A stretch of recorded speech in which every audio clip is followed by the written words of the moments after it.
Yo, Bakayalo Kono Yalo, et oui, on se retrouve pour une petite review de The Last of Us épisode 8. Et les amis, on a eu un excès de violence incroyable. Enfin, j'ai envie de dire, quelque chose d'assez trash, d'assez cru. On a carrément de la pédophilie, on a du cannibalisme, c'était un truc de dingue. Les amis, bien évidemment, si tu n'as pas vu l'épisode, je te mets le lien en description qu'il ne faut surtout pas cliquer car c'est interdit. Mais bien évidemment, il faut aller sur HBO pour prendre un abonnement ou je sais pas quoi, VPN ou je sais pas quel abonnement et tout. Bon, bref, voilà, il ne faut pas être dans l'illégalité, un moins que rien comme certains, hein, comme moi, et oui, voilà. Donc les amis, petite review sur The Last of Us épisode 8 que j'ai trouvé masterclass. Bien que il manque quand même une petite touche de zombie, mais ça va. Il y a eu une petite allusion qui a fait un effet incroyable à la fin qui fait que ouais, ça va, ça passe. Mais il n'empêche que cet épisode m'a énormément surpris. C'était incroyable, c'était cru, c'était violent. J'étais pas prêt, tout simplement, parce qu'on était dans un rythme précédemment où c'était un peu plus calme. Mais là, on a eu un excès de violence. Voilà, tu t'attendais pas à ça. Parce que déjà, au début, ça commençait lentement. Donc tu te disais, bon, peut-être que là, ça va être un peu lent, un peu mou, on sait pas trop. Parce qu'au début, voilà, on voit Ellie en train de faire de la chasse. Elle prend soin de Joel qui va bien évidemment ressusciter, qui est assez hallucinant. En fait, voilà, comme c'est, je crois, un jeu vidéo de base, parce que j'ai pas joué au jeu vidéo, bah là, il lui insère des produits par la piqûre. Et puis bon, apparemment, c'est ça qui soigne. Voilà, c'est un peu comme les potions de soins. Ça marche un peu comme ça. Je sais pas trop, la médecine, ça me surprendrait que pour soigner quelqu'un, 2 piqûres et c'est bon. Non, moi je trouve que c'est un peu bizarre, mais bon, bref, elle part dans la forêt et ce qui est intéressant, c'est que déjà c'est tout enneigé. Tu sens déjà que ils sont en dèche d'animaux, tu sais, c'est un peu le désert enneigé. Tu sens déjà que c'est la misère. Et quand ils vont au niveau du village et que tu vois ce fameux prêtre, ce fameux pasteur qui est là, qui domine tout le monde, et tu sens qu'ils sont tous dans la misère, parce qu'ils sont là, on a faim, pasteur, qu'est-ce qu'on fait, et que tu vois que pour un pasteur, c'est assez violent quand même, parce qu'à un moment donné, t'as la fille qui fait, ouais, mais elle est toute triste, mon père, clac, c'est quand qu'on l'enterre, tais-toi. T'as tout le monde qui réagit pas, hein, qui fait il a frappé une fille, oh là là, le pasteur. Et tu te dis déjà, ah, il y a un truc chelou, tu vois. Parce qu'après, tu sens comme, tu sais, les religieux, t'as un petit truc de respect, mais normalement, ils sont pas censés être violents, tu vois. Et le mec, quand il a commencé à baffer, tu sens que il y a un truc bizarre. Qu'est-ce qui se passe? Moi, j'étais loin d'imaginer que ça se passait comme ça, hein, que le mec, c'était vraiment un taré. Mais bref, on va y revenir, mais... il y avait déjà anguille sous roche, on se demandait ce qui se passait, mais et après il commence à parler et t'as tout le monde qui l'écoute. Genre il commence à faire oui, machin, les oris ne sont en aucun cas des dieux. Tu sais, c'est un peu comme les cinglés dans le métro, tu vois. Des fois il arrive qu'il y a un mec cinglé qui passe devant les rangs, passe devant tout le monde et qui dit oui, croyez en les oris, louez soit les oris, il faut prêcher le prêcheur, machin. Tu sais, il raconte des trucs, tu comprends pas trop. Tu fais putain, mais qu'est-ce qu'il raconte lui, c'est un taré lui.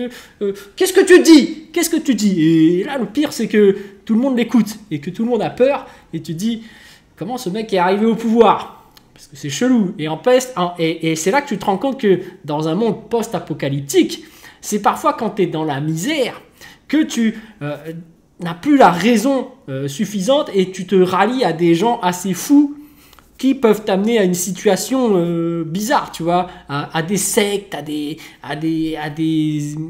organisations assez cheloues, tu vois. Et c'est un peu ce qui s'est passé en fait. En fait, lui, le prêtre, il s'est servi de ce moment d'apocalypse pour se monter dans la hiérarchie, profiter de son statut et manifestement pour profiter un peu de choses un peu bizarres, tu vois, parce qu'en fait le mec c'est un pédophile, c'est un mec qui tue des gens et qui bouffe des gens, t'es là, oh putain, c'est quoi ce délire? Où est-ce qu'on est? Bref, il arrive, il sort là, il dit oui, il y a un mec qui accompagne-moi. Déjà le mec, il lui dit t'as confiance en moi ou pas? J'ai besoin que tu as confiance en moi. Il lui a déjà la pression, j'ai fait oh putain, qu'est-ce qu'il veut le pasteur? C'est un show là. Il est en train de soumettre ses gens par la force. Et les mecs finalement, ils l'obéissent au final. Donc t'as le mec qui lui suit, ils vont pour essayer de chasser, et finalement ils tombent sur Ellie. Et c'est là qu'avec Ellie, tu vois que le mec, il essaye de négocier avec elle pour le cerf là qu'elle a abattu, mais il voit très bien qu'elle peut pas porter le cerf, et du coup il essaie de se lier d'amitié à elle, et même tu vois de se lier de paternité, parce que le mec se prétend pour un père, pour un protecteur, le mec il est à fond dans son délire, tu vois. Mais bref, on va y revenir à la fin évidemment, parce que bon, en fait le début était un peu chiant, je vais passer direct à la suite. Donc voilà, t'as finalement Joel qui se réveille, parce que finalement Ellie l'a soigné. Joel qui se réveille, et là tu vois que c'est vraiment un tueur, lui. Lui, il arrive, scène assez violente, donc il arrive, il poignarde un mec, tu fais, oh, ça y est, il a repris ses forces, il a ressuscité, il a bu sa potion de soin, c'est bon. Il attache les deux, et il va pour les torturer, pour essayer de savoir où est Ellie, et au final, quand il en bute un, tu fais, non, putain, lui, c'est un taré. Parce que le mec, il a tout dit. Il a fait, non, s'il te plaît, et tout. Il est là, clac. Il lui plante la jambe. Le mec, il est, ah. Il lui dit, d'accord, je te dis tout et tout. Il est torturé et tout. Et puis, au final, devant l'autre, parce que l'autre aussi, il était sur le point de craquer. Il était en train de dire, non, non, non, non, non, vas-y, je te dis tout aussi. À la limite, il fait, ouais, vas-y, montre-moi sur la carte. Le mec, il montre. Et finalement, boum, il le tue. J'ai fait, pourquoi il le tue? C'est bon, il a l'info et tout. Non, il le tue. Et après, même l'autre qui est derrière, il fait, non, mais ça y est, il t'a tout dit. Pourquoi tu l'as tué et tout? Et il fait, toi aussi. Il arrive avec son truc et tu fais non, il va tous les tuer. Et c'est là que tu fais ouais, en fait Joel, c'est un putain de malade. C'est un vrai tueur. Le mec, c'est un fou furieux, tu vois. Et le truc, c'est ça aussi, c'est que en final, Joel, quand il a tué ces deux-là, je me suis dit, il allait tuer tout le groupe. Pour moi, je me disais pas que Ellie pouvait tuer plein de monde et tout. Et au final, c'est Ellie qui a buté tous les autres. J'ai fait waouh, non, truc de fou. En fait, Ellie, c'est une malade. Je m'attendais pas à ce qu'elle soit aussi psychopathe dans sa tête. Et c'est le cas, hein, parce que là, elle est super forte, l'actrice, je trouve. J'ai trouvé que c'était, comment dirais-je, si ça aurait été une petite fille fébrile, toute mince, sans caractère, je me serais dit, ouais, non, c'est pas possible qu'elle tue autant de monde, tu vois, c'est des mecs adultes, tout ça. Elle, ça reste une gamine, tu vois. Mais en fait, avec son caractère de psychopathe et sa vivacité de prendre des gens en traître avec un couteau comme ça, j'ai fait, ouais, c'est plausible. En fait, ça marche. J'ai trouvé ça pas mal du tout. Et au final, tu vois que, voilà, il y a le fait aussi que le méchant, là, le pasteur, l'ait protégé. Parce qu'il avait des intentions obscures, le mec. Parce qu'il est arrivé, il a dit, non, non, on la laisse en vie. Alors que les autres, à un moment donné, ils voulaient tous la tuer. Hein. Mais à chaque fois, il était là à les reprendre. Non, non, non, on la laisse en vie. Et il est là avec son gun. Et tu vois, vraiment, il y a une soumission. Hein. Lui, c'est vraiment le maître, le grand prêtre, le grand pasteur du groupe. Tout le monde l'obéit. Hein. Il dit un truc, tout le monde est là. Oui, malgré le danger. Il te dit... Tu vois, il aurait dit, ouais, gardez ce zombie en vie. Les mecs, ils auraient gardé le zombie en vie, quoi. Mais là, tu vois, ils sont vraiment soumis à ce pasteur. C'est vraiment une secte. Et justement... Lorsqu'il va enfermer Ellie et que Ellie se rend compte que il bouffe des gens, moi j'ai été bouleversé, hein. J'ai fait oh, ah c'était donc ça, oh les gros malades mentales, oh là là là là, de là à bouffer des gens, j'ai fait aïe aïe aïe, et c'est là que tu sens que c'est la misère. C'est pour ça qu'ils sont dans un désert glacial, tu vois.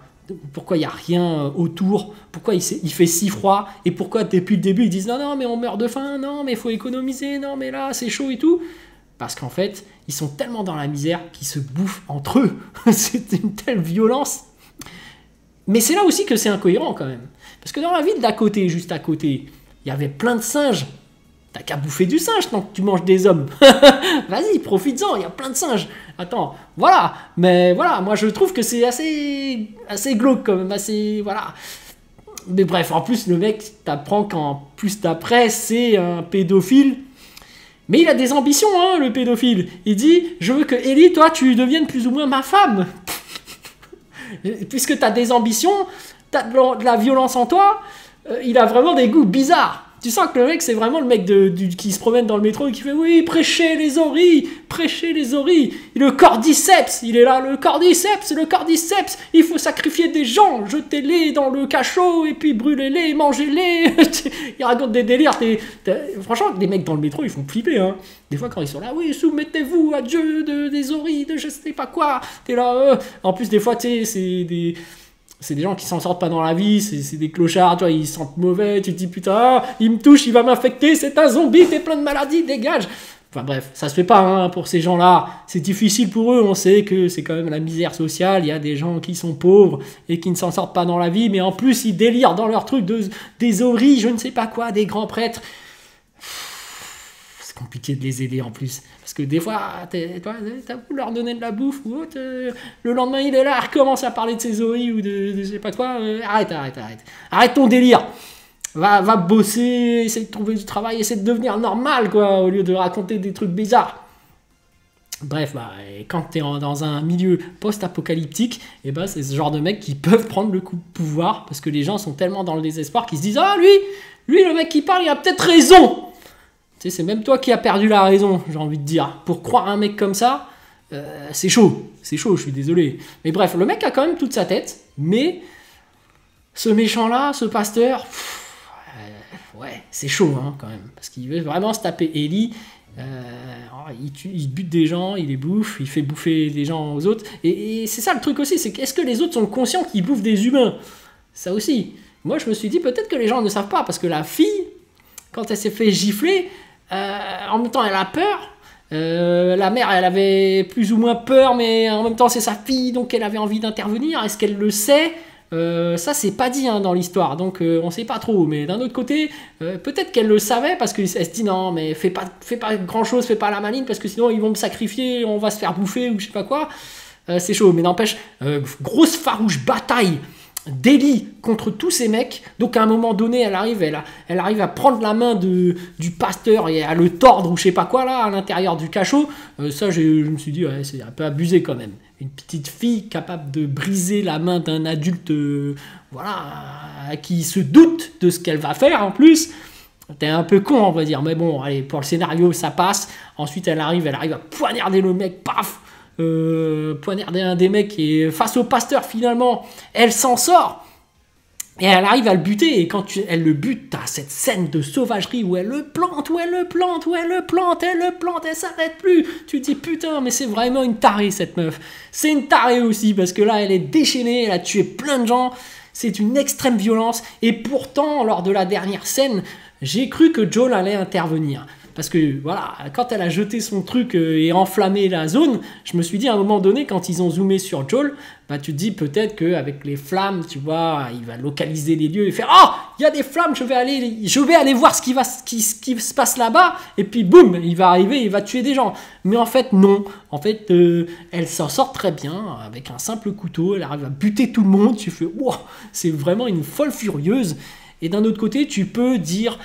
Allez, c'est possible puisque déjà elle prend les gens par traîtrise, mais en plus les gens ils sont un peu en mode crève la dalle, tu vois, ils n'ont pas bouffé les singes de l'autre ville, ils préfèrent se bouffer entre eux alors qu'ils sont pas très, voilà, ils ont pas l'air très, quand tu meurs de faim et que t'as pas assez à manger, je pense que t'as un peu un manque de force, tu vois, au bout d'un moment, tu vois, alors que quand t'es un mec normal qui bouffe à sa faim, j'ai envie de dire t'es assez costaud, mais d'un autre côté c'est incohérent parce que Joel, il a pas bouffé depuis un moment, il est KO, il est dans le coma, machin, tu le récupères, comment ça se fait que t'es en pleine force et que t'arrives à tuer plein de monde? Bref, mais après Joel c'est un ancien vétéran, tu vois qu'il est assez balèze, même quand il poignarde le mec, tu sens qu'il a lutté quand même, mais il restait dans ses positions en train de planter le mec et de le tuer, tu fais ah ouais là c'est vraiment un expert dans les dingueries, dans les meurtres, tout ça. Tu sens que lui il a fait des dingueries dans son passé, mais bref, après Ellie c'est vrai que c'est une psychopathe quand même. Bref, un épisode très violent, très cool, très surprenant. Moi, je m'attendais vraiment pas à voir du cannibalisme. Et en plus d'un pédophile, tu fais waouh, là, l'excès de violence, il est là. Il est là. Et surtout, cette scène aussi incroyable où elle fait je suis infecté. Tu vois, là, le lien avec le monde de zombies, tu fais ah ouais, ah c'est pas mal, elle a bien joué le coup. Et même le mec qui commence à s'en rendre compte, il fait oh merde, peut-être que je vais me transformer en zombie aussi, putain, elle m'a mordu et tout. Mais le mec, c'est vraiment un taré parce qu'au final, il y croit pas. Il fait ouais, non, et sinon, tu serais pas en train de te débattre autant. Tu vois que c'est vraiment un taré dans sa tête qui veut vraiment se la taper. Un personnage assez fou furieux de base, un pasteur qui a réussi à monter une communauté autour de lui en plus, de gens assez faibles, j'ai envie de dire mentalement, mais est-ce qu'il était nécessaire de le suivre? Puisqu'au final, c'est peut-être lui qui permet au groupe de survivre, et que si jamais il n'y avait pas lui, peut-être que les autres auraient succombé, parce que dans le désert glacial, c'est très compliqué, il n'y a pas de bouffe, tu sais pas chasser, tu finis par mourir. Alors que lui, au moins, il sait chasser, il peut aller tuer du cerf, et en plus, peut-être qu'il a caché le fait qu'il bouffait des hommes. C'est peut-être ça qui fait que les gens le suivaient encore, tu vois. Après, tu vois, le côté pasteur, ouais, Tu sentais quand même que quand il battait la fille, les gens étaient un peu on a peur, on n'ose rien dire. Tu vois, ils étaient quand même dans une soumission totale, qu'ils étaient sous un règne de terreur. Bref, super épisode, j'ai super bien kiffé. Je sais pas comment c'était dans le jeu vidéo, mais en tout cas, en épisode comme ça, bah, c'était super cool. Allez, sur ce, je vous dis donc à plus dans le puce, ou plutôt à plus tard dans le car, ou plutôt à bientôt dans le bateau.